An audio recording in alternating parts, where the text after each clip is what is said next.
Welcome to another episode of Hoops and Healing, where we talk hoops and we talk healing. I am your host, Amanda Hoy. Sometimes these two topics will blend together, and sometimes they'll be treated as separate topics because sports are healing, and healing is a sport. Let's get into it.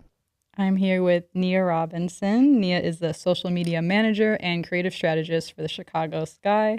She's also a local born and raised Chicago legend. Thank you for joining me, Nia. Chicago legend, that threw me off. Thanks for having me. Yes, of course. So I always like to start off with some warm-up questions to get started. Cool. Who is your favorite WNBA player right now and why? My favorite WNBA player. And it's so hard because obviously I'm biased being at the Sky. I just love our team generally. And I know that sounds like a PR response, but I don't laugh at me. No, I mean, I've just really appreciated getting to know them and just see them do their thing. And I just take a lot of inspiration. Obviously, you know, we've had a challenging season, but I just really respect all of them. Obviously, like Mick and Ewell and Rachel and Ariel, I feel like I talk to them the most, or I interact with them the most. And I'm very grateful that they're on our team. Yeah, you kind of get to see a different level working on the business side behind the scenes. You get to see a different part of them, which is really cool. I will say I have seen Elizabeth Williams just kind of like around. Last season she was injured. Yeah. So I feel like she was doing a little bit more like event stuff. And I really liked her energy. She seemed really, really kind and really she's really sweet. Yeah. And I think when I think of her specifically, I am always reminded to keep my cool in every situation. And I think that's something that's been at the back of my head. And I think it was one of the press conferences that another player mentioned that. And I can't remember at all, but when I think of Ewell, something that helps is, you know. She does have very calm energy. Yeah. Okay. So obviously this show is called Hoops and Healing. You work for the Chicago Sky, but are there any other sports that you like or that you play? Yeah, I really like tennis. I enjoy playing tennis.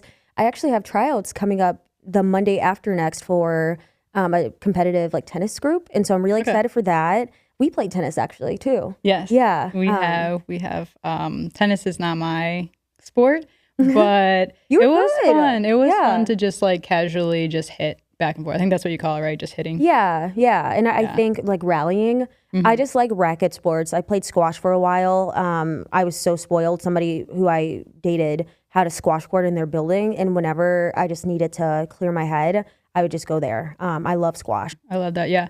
I would say I love pickleball. Pickleball is like the one. It's not a racket. It's like a paddle. Yeah. But I do love me some pickleball. I have played pickleball once, and I was playing with people. My issue with racket sports is that I think I'm taller than I actually am.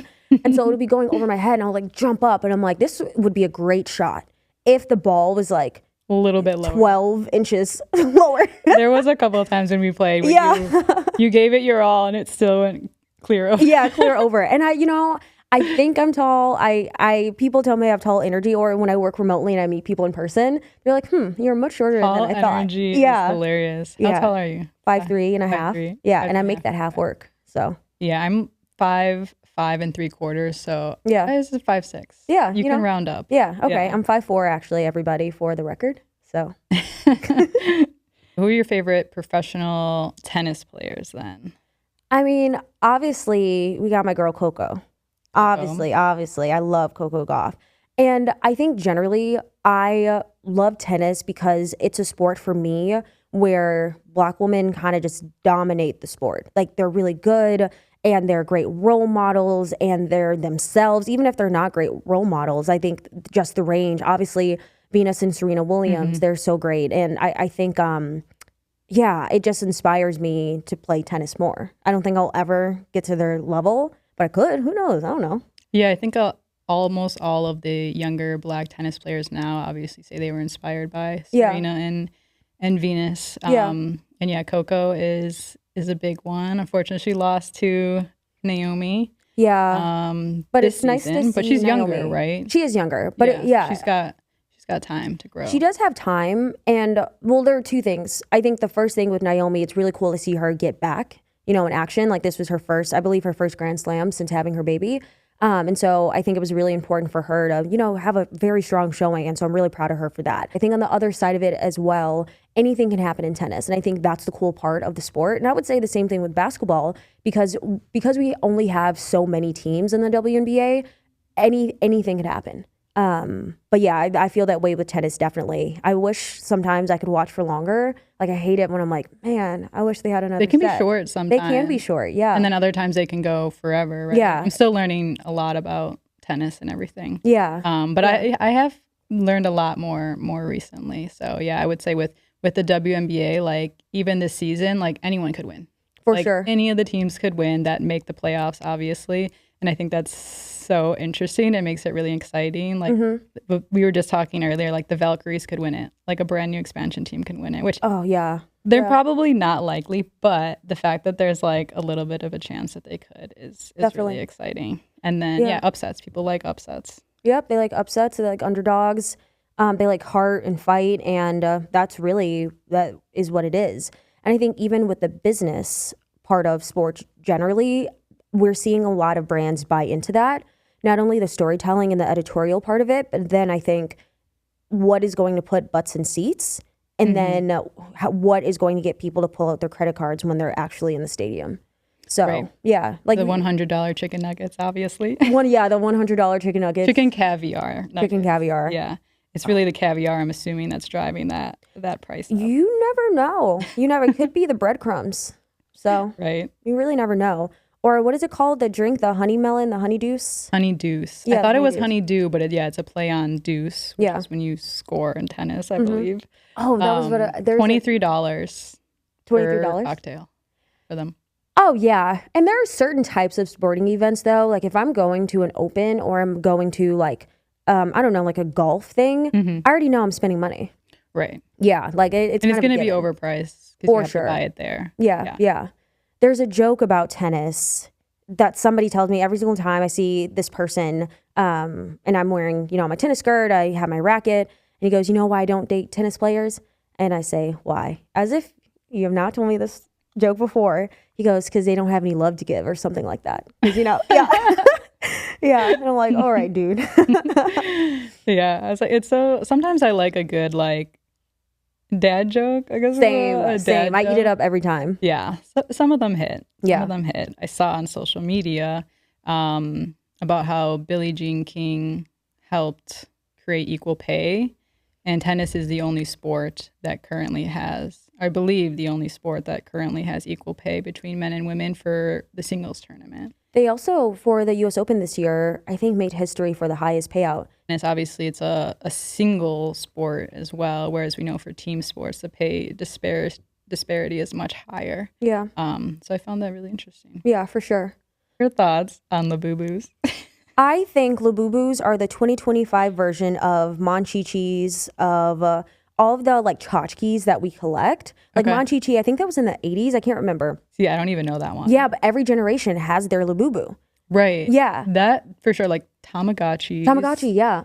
Yeah. What else? Honestly, the Labubus remind me of like Furbies even. Furbies, yeah. Yeah. Like it's almost like a Furby and a troll had a child or something. Yeah, somebody put a Labubu on Karl Marx's grave. And I just think, that's crazy. Yeah, well, one, that sentence did not exist before this year. And then two, that sentence should have never existed. Yeah, just never, nobody ever said that. like rewind. Yeah, rewind. Rewind humanity. I did see online that like the CEO who owns the toy company that created the Labubu, like his net worth has skyrocketed. Whoa. He has moved up on like the richest person list. He's now like 79. I just need one good idea. I think his net worth went from like 3 billion to like mid 20 billion. We just need one good idea. When did you first know you wanted to work in sports? And then how long did it take you to get there? Yeah, so I had season tickets for the New York Liberty when I lived in New York. And that's amazing. Barclays is like it was pretty cool. Arenas. It was pretty cool. And I had them with my friend at the time. And I think just being in the arena, like obviously, Chicago won the championship, and I was like dabbling in, women's sports. I did not grow up. 2021. Yeah, I believe so. Okay. Yeah. I did not grow up playing sports. I did here and there, but I was always around sports culture. And so I was in Barclays and I was like, okay, y'all got a cute thing going on. I like this a little bit. Mm-hmm. And I started doing my research. And I was like, maybe this is something that I could do. And so I spent a lot of my own money going to All-Star Weekend, going to the Canada game, the first ever Canada game between, I went there too. And I just kept showing up and I said, I don't know how. Like, I don't know when. As a fan, yeah, but also like in the back of your mind, you're like intrigued for a potential like career pivot. Oh, of course. I was finessing my way. Ari Chambers, she had a party during All-Star and I saw her post about it on Twitter. And so I go. And I'm like, okay, guys, hey, I'm here. And they're like, oh, we don't see your name. And I said, oh, Ari said I should come. And they're like, oh, you're good. And so this is actually wild. That's crazy. And so I'm standing in the party, not really knowing anybody. My uncle who works at Wilson, he was, at All-Star Weekend. I think he was going to that party later. It wasn't a party, it's like more of a post-game reception after the game. Okay. And so these people come up to me in a group.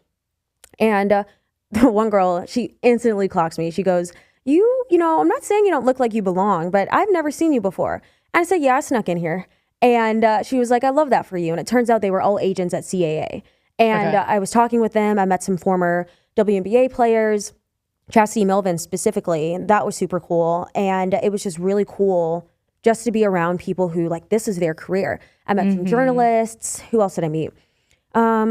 Just people like from all different areas. Just people. That's super dope. I love that you also like, you didn't wait. You were like, I'm going to find my way in. Oh, yeah, for sure. And that's how the difference between, obviously it's a lot of luck as well too, because it could have told me no.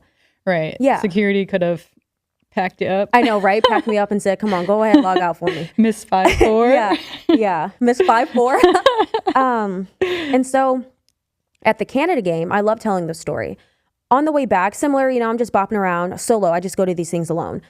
Bopping around, minding my business. And on the way home, I'm sitting on the plane. And there's a woman and there's no one between us. And we start talking. I'm like, oh, cool. Just talking. I'm like, so what do you do? Maybe it's not a good story. I'm like, what do you do? She's like, I'm a coach. And I said, okay, cool. What level? She goes, I am an assistant coach for the Chicago Sky. And I said, oh, cool. Okay, cool. And clearly I didn't have, I should have known that if I was trying to make this my job. Yeah. And so I like peek my head up and I'm looking around. I'm like, I'm sitting with the coaching staff. And I'm like, this is so cool. But then on the other side of it, I'm like, I should not be sitting next to the coaching staff of a major professional sports team who just won a championship. Right. And so, it's something that's been put into perspective, I think. And it's just so many signs that pointed me here. And so to wrap up how I got here, I was working for Kerry Washington doing contract work. And it kind of, got to a point where I had to either, move to LA and continue this or, do something else. And so I don't move. I stay in Chicago. I kind of decide it's not my time to go to New York yet or LA yet. Okay. And I'm working at CPS. And that was an experience. I was working in the press office, not really enjoying it. It was cool, I think, to learn a lot about, a major school system that I was, partial product of. But it just wasn't for me. And so I start studying for school to take a test, just figuring out what I want to do next. And I'm on Twitter one day. And I'm just like sitting. Back to Twitter. Yeah, I know, right? Back to Twitter. I'm on Twitter one day just scrolling. And I saw someone random. I don't know who it is. I can't find the tweet who basically posted the link to the job. Okay. Yeah, and I tell my girlfriend, I'm like, hey, look, like, I cannot believe this is happening. So I go and I apply and I don't hear anything. And I remembered that my uncle had connected me with my now boss maybe a few years ago. Okay. And I emailed her. And I said, hey, my name's Nia. We spoke a few, years ago or months ago, whenever. And I applied. I haven't heard anything yet, but I just wanted to share my information just in case. I think I would be a really good person for this job. And she replies and said, we are looking for people with sports experience, but I'm willing to give you an interview or a conversation. That's all I needed. That really is all I need. Like, I just need to get in front of people and it'll be okay. Yeah. And so we talk, it's going well. And I already had tickets to go to a home game. And I said, I'm going to wear my best outfit. That happened to be, I have this tracksuit that is blue and yellow. Okay. And so we introduced ourselves. And I promise you, every night I would go to sleep, this job is mine. Like, I said everything short of this job is mine. You just haven't given it to me yet. Mm-hmm. And it's here on we the are. way. It's on the way. So here we are. Yeah. That's a super cool story. And I think, again, it shows that, like, you really had to, you know, go out of your way. Like, you didn't just apply. Like, you followed up via email. And I feel like that's so important of, like, don't just apply and then, oh, if I hear. Like, you have to take those extra steps. Yeah. I don't know if you have to take the extra steps of, like, sneak your way into a party.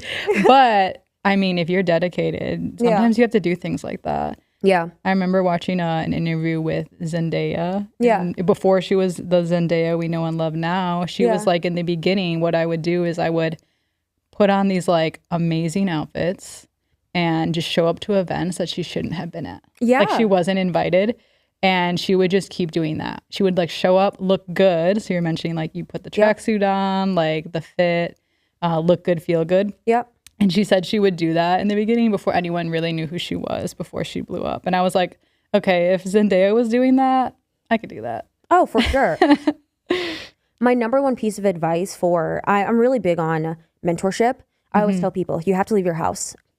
You have to leave your house. You have to leave the house. Yes, you have to leave your house. You can't just obviously, we live in the age of the internet, but that can only get you so far. When I was hiring for my coordinator, I looked through over 450 applications, and I actually looked through them. Not everybody does that, but I think it's important because you don't know who you're looking over by relying on systems to bring you people. Right. And, you know, maybe one day I won't have time for that, but leave your house. Yeah. Yeah. Leave your house, reach out, like find the people who are hiring on LinkedIn. Yeah. Or social media, like go to networking events. Yeah. Just chat because, you never know who you're going to meet. Do your research. Yeah. Yeah. Do your research for sure. Because you never know who you're going to meet. Like you might meet someone at a networking event and they help you get a job like 2 years down the road. Yeah. It's really about like planting seeds. Yeah. And you never know who you're talking to. Yes. Yeah. Case like the Sky coach. Me on that plane. I should have known who I was talking to. You were like, high school, maybe college coach. And I just like generally, Didn't know. And I think also too, had I looked around, I would have known. But when you're on a plane, you're kind of just like trying to get to your seat. Yeah. So. Okay. So let's talk a little bit about a typical day in the life of work. So, yeah. So that could be, like right now the season is wrapping up. So a typical day, like maybe when you have an in-season game versus like the complete off-season, like middle of the winter situation. Yeah. Well, I'll start with a game day. Usually I wake up, I work, and like people think I start when the game starts, but I work a full day, more than a full day, because if I'm starting at 8, 9 o'clock, sometimes even earlier, I get home around, if it's a 7 o'clock game, I'll get home around like 11:30, midnight, depending on like if I miss my train because the press conference is taking long. It just really depends. And so I get a little snack. I kind of set up where I sit. I sit in the first seat with the content team and open my laptop and I'm emailing. It also depends on if I plan that game or not. And so if I plan the game, I'm making sure that everybody and everything is where it's supposed to be. Shout out to Allie, who I work with, who does a lot of our game operations, and Sully and 3 Point Productions. Like the games would not be what they are without them. And so I've learned a lot from just watching them do their thing, not only how to move quickly and like get things done, but also get them done well. Efficiency. Yeah. And so I also manage our influencer program. And so that's me collecting either little gifts that I'm giving to them or making sure I know where their seats are. And really just going the extra mile to make sure that they have a good game day experience. So I'm getting that out the way. What else am I doing? My interns and my coordinator, they're the ones who do, shout out to them as well. Like this is a full operation and none of this would be what it is without them. They do a lot of the question of the day. And while this is also happening, our content team, they're getting, walk-ins, they're getting everything that we end up posting. And then when fans start coming in, they also go around, get content from there too, like with Sky, our mascot. But I'm kind of just focusing and making sure that all of the sponsored content is where it's supposed to be. And we do stat watches. We have to make sure that we know where the celebrities are. Kind of just making sure that before the game starts, like tip off, we can plug and play. And it's a whole operation, but there are bumps here and there, but I think we got a good thing going for game day. And then once the game is over, I stream the press conference, and which is like hard at the same time too sometimes, because I don't know when they're coming in, or if I when have you say stream, is this like on your phone or like on a phone or like? Yeah, or on my laptop. And so okay. they will have their camera, and the content team will set up their camera in the Zoom, and then I go into the stream and make sure that it's all kind of connected. Okay. That everything's running smoothly. Yeah. Yeah. And so that's kind of a game day. Yeah, that is what I'm hearing is a lot to do. Yeah. Like you start early and you end late. Like technically, as a social media manager, creative strategist, it's a 9 to 5 corporate job, but then it's like you have your 5 to 9, or you even said 5 to midnight after. So this is like a full more than 12-hour day. Especially, obviously, this is in season, right? It's the busy season. Yeah. But it's a lot. It is a lot, and I wouldn't change it for the world. I've been able to meet so many great people. I've been able to connect communities together, and not single-handedly, of course, but that's why I really love my job. Yeah. And I work on a lot of the theme nights, and that's also really cool. Learning about new nonprofits, and just generally being able to give people opportunities they wouldn't have otherwise. And it's not, Nia gave me this, it's like the Chicago Sky helped me do this, and it's helping the team look better as well too, or the organization. And so I'm really passionate about that. I'm overjoyed with the opportunity I get to do every day. I love the theme nights too. I think they're very cool. I feel like the superhero one is a favorite. Working in sports and like having this be our jobs, it's difficult. It's just really difficult talking to people because like for me, for example, I can't be a fan anymore. And obviously I have my favorite players despite the team. They're teams that I love and that I admire. The work that they're doing depending on metric, whether it's like marketing or fan engagement. And that's how I learn and that's how I get better at my job. But at the end of the day, I'm not a fan anymore. Like I have to be professional and I have to act that way. And even on the way over here, we were talking about that with how I have to be very conscious of who I talk to, what I talk to them about. And because I never wanted to come back to me because Nia didn't say, Nia did not say that. Okay. That's the first thing. And then the second thing is really wanting, like, if this is my career, how can I exhibit like good sportsmanship, I guess, as I continue? And part of it is like, I'm always going to speak well about my team. I'm always going to I think be considerate with how, team player, never bashing people, online. And this is something that, actually I just worked on something for my actual job with how we come off, because social media moves faster than legality, than etiquette. And you could say something and then look back and say, I probably should not have said that because now I'm talking to my boss about it. So, right. Yeah. Stuff can spread like wildfire for sure. Yeah. But it also, I think, is there's a lot of gray area because even at my last job where I worked in social media, but we also did other things, we had a lot of conversations about media and entertainment. And it was really cool because I could bring my interests to work, but where's that threshold? And it's not really a line. It's more of like this gray area. Yeah. Okay. Whereas if I was a lawyer or doctor, there's no real gray area that way. Yeah. This job is very public. Yeah. Very public, especially with more eyes on the W than there ever has been before. And certain players getting more attention than others. Absolutely. Yeah. Yeah, definitely public. And so I try to be mindful. And when I was getting ready, I was just thinking about how personally I'm at a crossroads in my personal life and my career. And I'm thinking about purpose. And I even talked to my therapist about not wanting my job to be my identity. It's very important. Like, I am so grateful for my job. And it's not lost on me that I have a lot of people's dream jobs too. And to be a Black queer woman working, it's like a step further. But then again, I also want to be Nia at the end of the day. Yeah, well, one idea I have is to have at every game someone who can customize the t-shirts. I think that could be pretty cool. I think the players need that too, because I've even noticed they're like cutting their shirts, and I was like, I feel like you should have like a tailor on hand for them. I said one of them made me look like Soulja Boy. Yeah, I was feeling very Soulja Boy-ish. Yeah, you were in your mask era. And my mask era, yeah. All right, so let's talk a little bit about, I think you've touched on this a little bit, if there's anything else you want to add about how your experience with the Sky has really allowed you to grow your communities in different ways prior to having your role. I mean, there are a lot of people I wouldn't know if it wasn't for my job. And because it's also so public, I mean, I'm not public. Like, I'm not on, it's not my face. Yeah, you're a little bit behind the scenes. I see where you sit at the games and stuff. Yeah, but because I share and my friends talk about that a lot, I think that's why. And even you said, like, people have asked you to ask me for tickets, you know? Yeah. I can't, on the record, if my boss is watching, I do not do that.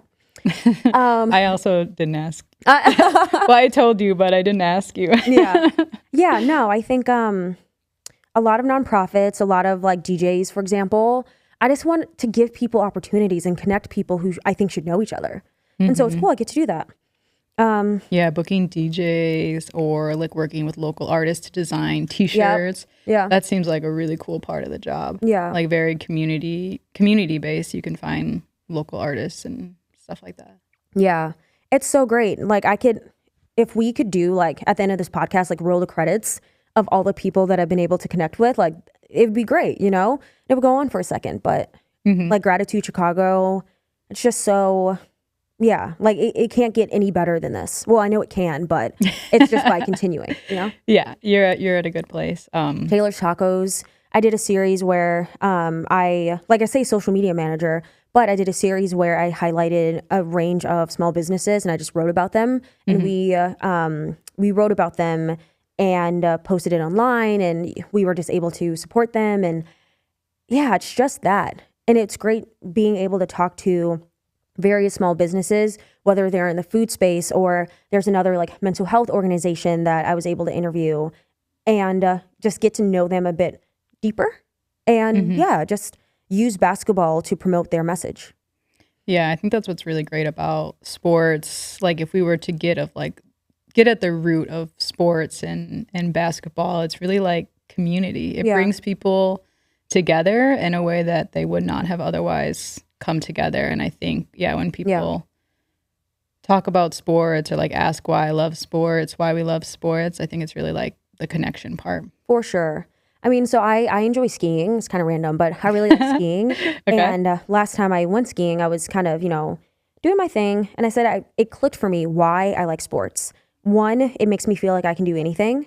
Like invincible. I feel invincible. Maybe because I was, barreling down a mountain, but I think even when I see the connections in the community and the bonds that are made through sports, I really respect it. Can you share any fun BTS stories that maybe a typical fan wouldn't see? Gotta think. I know that you met Raven. Is that her name? Oh, Lene, yeah. Yeah. Raven Lene. So that was cool. Like you get to meet the players to some capacity, and then celebrities that show up to the game. So like Doechii was at the game this season. Yeah. A couple That's others. pretty cool. And it's hard because like people have mixed feelings about this because officially they're like, you're not supposed to take photos with them. You have to go to the back. And some people are like, no, I'm at work. I am not meeting a celebrity. And I get it. But my whole thing is like, we all bleed the same, and I think because I used to work amongst like celebrities and things like that. And even just at my old job at the agency, whether it was like content creators or like other famous people, I'm not saying I'm jaded or like unfazed, but like again, we all bleed the same, and you're not my mom. So like, I don't know, like, and that's just kind of how I feel about it. Obviously, I think it depends on the person. And I think you always want to make sure that people feel comfortable and they don't feel, but also I think a lot of high profile people do want to feel like normal people. But at the same time, they expect like, if I'm so-and-so and I have 20 million followers, I'm making this up. Yes, of course, I do expect a red carpet sometimes. Right. And not to have randos who are supposed to be working. Yeah. So I don't really do it, but every once in a while I'm like, I was gonna say if there was like an official policy, since I guess you are at work, so it's a little bit different. Because I know I saw fans like that were sitting courtside or at least had access. Yeah. Every time there was a whistle or timeout, they're going up to Doechii asking for a picture. For sure. Yeah. And she was being sweet, but I was like, oh, that's probably at some point. Yeah. Like she had to keep getting up and then. Yeah. And at one point she just was like, I'm not getting up anymore. And so they just had to bend down. I know, literally. It's like different when like they do it versus like me if I walked over. And, right. Because you have like your badge. Yeah. And you're like. Yeah. But, I think you kind of gauge and kind of pick your, I have my favorite one is with Sue Bird and Megan Rapinoe. That's amazing. So, I think I saw that picture on social media. That's I love Sue's podcast. And Megan's too. Sue was just inducted to the 2025 Hall of Fame with Sylvia Fowles. I have a Sylvia Fowles jersey in my office. Nice. Yeah, she was a big Sky player back in the day. I have like 12 championship basketballs right here. Amazing. My 2 chairs, my desk. I have a bobblehead, the Black Panther bobblehead. What else do I have? I have a little Australian koala on my thing because I have a coworker who's from Australia. Shout out Michaela. On the top of the file cabinets, I have all of my merch organized. All the t-shirts I have to give away. It was a mess before. I was going to say that sounds like a lot. Yeah. And then in the back, like you would think that I'm running like a black market for the Chicago Sky. And then behind me, I have like another little like wooden thing. And I have a bunch of former players signed cards. I have some player pins from the Blackhawks and I think a Cubs player as well too. I have a book. I have some Barbies. I have all of my mugs and stuff like that. Mm-hmm. Like I just have a lot of cool things. Okay, and so I really like my office. Oh, well. It's like, let's get a little tour of the office. Office tour, yeah, right? How much do you think that's all like worth? I don't know. I think the signatures are worth a lot. Yeah. For sure. Yeah. Some of the balls too, I feel like if they're more like exclusive, you can't get them, or some of the merch, yeah. You know what the kids are starting to do? What? Write handwritten thank you notes. I have we're going backwards. 5 of them. Yeah. Aw, that's really sweet. Yeah, really sweet. There was one, we worked with a college class, and one of the students in the class wrote me a thank you letter. Oh. Yeah. And I was like, and mailed it to me. Okay, wow. See, that takes extra work, so you got to get the stamp. Yeah. And then you got to pay for the stamp. And if she ever like applies, I would be more likely to hire her. I'm going to remember her. Yeah. She's going to remember that letter I wrote you. Yeah, it's just so sweet. Yeah. Yeah, that's actually another good tip. Handwrite to the hiring manager a letter. Yeah. Don't just send an email. Or scroll. That would be crazy. Yeah. Dear sir or madam. Anything unexpected from your role that you could share? And our Latin and Hispanic Heritage Month game last year. And I had like a month to do that. And I was like, this is how I'm going to get to know this job. And so that was cool. Something unexpected. We had a piñata this year, which is pretty cool. It was almost as tall as I am. And I was like, I never thought I would be sweeping up paper off of Wintrust Arena's floor. Like piñata, like residue. Where do you see your career going in the future? Or do you ever think about next steps? I do all the time. And that's definitely been on my mind lately. And not for any reason. I just always, like I have an old manager who said, you should always be interviewing. And not because you are looking for a different job. I think just reps. Yeah, practice, just so, practice and seeing what's out there. That's really smart. Yeah. But I know school is in the cards. Whether I'm trying to figure out what specifically like and masters? Where. Yes. Okay. That's definitely something that I've been thinking about going back to school. And I also think I would love to be commissioner one day. I would love to work in tennis. I would love to have my own TV show. I would love to own a team. I would love to... Okay, wait, I need to know, what is your TV show? What's it called? What are you doing? Do you remember during the pandemic when Cardi B had Cardi B Tries Things? I don't think I watched that, but I love her. Yeah, it would kind of be that. And so the theme, or how it all makes sense, is I am just randomly, like it's a kitchen sink. You're supposed to cook for me. Oh, you've been true, busy. I am. You've been busy. I need to cook for, oh my God. The dinner for 2. Yes, so I have this idea. This is how my brain works, a mile a minute. Side note, I have this idea called Dinner for 2, where I invite 2 people over, and it doesn't matter, and I cook them dinner, like a 4-5 course meal. wine pairing and everything. I'm the chef and the waitress, and there's a tiny little. This is the best part. Yeah, this is the best part. There's a tiny little chef that sits on my head and under my hat that may or may not be helping me cook, but the food's really by the good. name of Remy. Yes. Remy from Ratatouille. Shout out Remy from Ratatouille, and best movie ever. Yeah, best movie pure ever. Cinema. Yeah, pure. It's top 5 movies for me. Oh, it's up there. It's very good. Yeah, and people judge it because it's animated, but yeah, maybe this could be. This segment is called Kitchen Sink because top 5 movies in no order. Ratatouille, and I know I have to get back to my TV show. Ratatouille, Bad Education, Mean Girls. What else do I really like? Mean watching? Girls. Yeah. Hairspray. Love and Basketball. Love and You're like, no, not for I me. wouldn't be. I'm trying to think of the ones that I like watch a lot. Mm-hmm. Hairspray, definitely. Hairspray is crazy. Yeah, I know. You like musicals? Wait, you're talking about the one with like Zac Efron? That one? Yeah. Okay. Yeah, love that one. All right. Last movie and documentary, Black Power mixtape. I like that one. I haven't seen that one in a while. But TV show.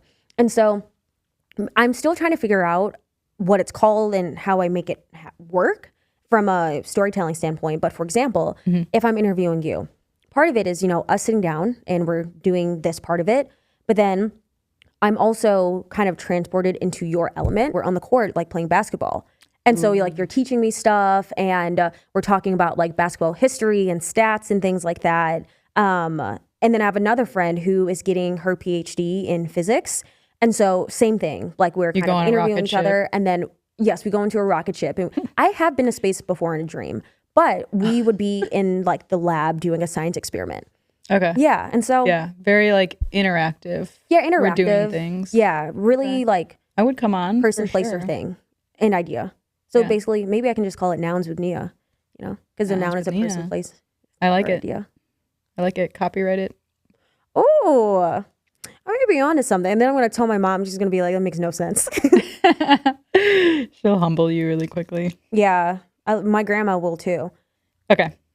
Last question. We have a couple minutes left. I always end with my closer question, which is, what is your favorite healing practice present in your life right now? It could be like 1 or 2 or 3, whatever. Yeah.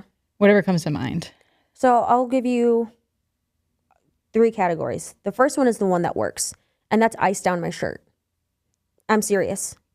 Like, yeah, I have a lot of panic attacks, and I don't know why. I just go. And I know I need to slow down. But whenever I'm feeling anxious, I will put ice down my shirt. It's like a shock to kind of reset. Yeah, and it helps my mind like focus now. Like my chest is cold, and so you put it down the front. See, I assumed you were putting it down the back. No, I put it down the front. And actually, because the game environments can be a lot for me sometimes, I specifically dress in a way where I can put ice down my shirt and not have a wet, huge blob. Yeah, I'm serious. Yeah, and so that one works. And then. I wasn't sure if that was like a metaphor at first. Oh, That's yeah. No, I like, literally. Ice down your shirt. I wonder what that means. And you were just like, literally. I was on a plane once and flying I used to love flying a lot more, but stresses me a little bit. And I'm shoveling ice down my shirt. And the woman next to me turns to me and she goes, "Are you okay?" And we were talking. She's like, "Yeah, I thought you just had surgery or something." But anyway, I mean, that's fair. You're in a close proximity and someone. I mean, if someone was doing that, I would just let them be. But I would be in my mind. I'm like, I wonder what's going on there. Yeah, I know. It's weird. No, it makes sense, though. It makes sense. It really, And you might be helping someone. Someone I went to school with taught me that because I was feeling that. And she was like, that's what I do. And she changed my life with that piece of information. I might have to try that. Yeah. And the one I want to get into more is breath work. Mm-hmm. Definitely breath work. And then I think the last one, the one that really kind of fixes everything for me is like physical therapy really works. And so like hot tubs, taking a hot shower, just being like warm, really. Like I have a weighted blanket too. Yeah. And it just feels comforting. Yeah. Sure. So I think I'm trying to do all of that more proactively so I don't have to put ice down my shirt. Yeah. That's more of like a last resort. Like we got to the brink. Yeah, like I have stuff to do right now. I'm on my way somewhere or I'm at work and I just have to. Yeah, that's a really good point about being intentional about doing things before you hit a breaking point. It's hard. It is hard, yeah, because just life is lifing. But if you can set things into your routine to be intentional, it can go a long way. But it definitely takes time and practice, and people are busy. But like you said, like a hot shower or just like small little things that like can bring you joy or like peace before you like hit the panic attack, if possible. Yeah. And I think really it's lifestyle changes. And I think also acknowledging that, like, again, being a Black queer woman working in sports is really hard. And it's actually really been getting to me lately. And my question for my quality of life right now is, do I genuinely see a career in this? No matter, I do have a fun job and I love my job, but do I see this? Can I see myself making it to the end in this career and still having myself intact?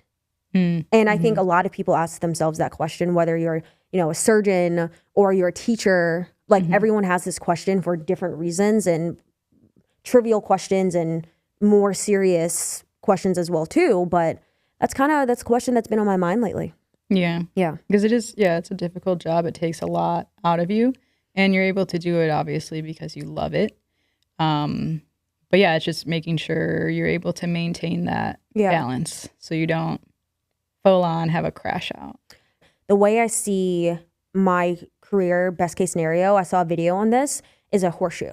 So right now, I'm going up. I'm in everyone's face right now, whether on LinkedIn or wherever. I'm trying to make my life happen and achieve what I want to achieve. And then I'll be at my peak right here. And then on the way down, I can kind of, take a step back, seclude a little bit, mentor people, help people. I have a nice house on the top of a mountain. And when you see me, almost like Issa Rae and Beyonce, when you see them, they're working or have something that they've been working on, but they don't have to be in our faces as much. And I think that's the key for a lot of Black women of color, because it's hard being in the spotlight. But I also really want to be successful. So yeah, we'll see. We'll see what happens. But you can come to my house when I get it at the top of the mountain. Okay. Amazing. Yeah.